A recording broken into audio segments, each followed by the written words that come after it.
Okie dokes. Let's talk a little bit about the structure of ionic compounds. So, as you probably know, ionic compounds are made up of metals and non-metals, with the metals forming the cations, or the positive ions, and the non-metals forming the anions, or the negative ions.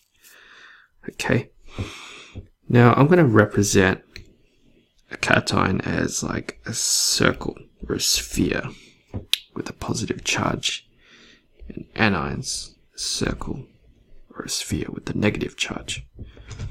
Now, just looking at it in a two-dimensional way, ionic compounds are actually not just like a cation and an anion sitting together. They're not just like that. It's more than that. These guys actually arrange themselves into what we call these lattices. Lattices, I'll write that in a second. Here's just a small two-dimensional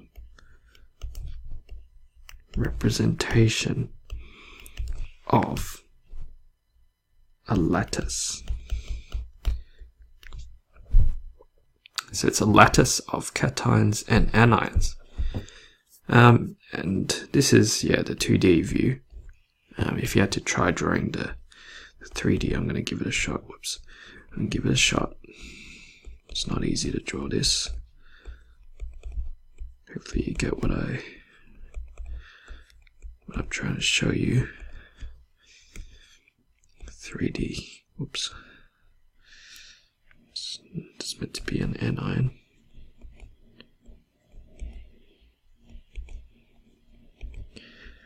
So this is the front face, and then you have the next layer of ions behind this front face.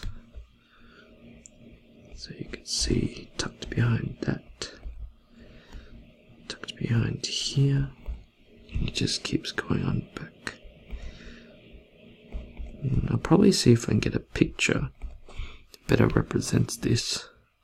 In fact, there's probably one on your worksheet, the one that I've given you in class. Yes, so this worksheet here has a nice representation of a 3D lattice, if you can imagine.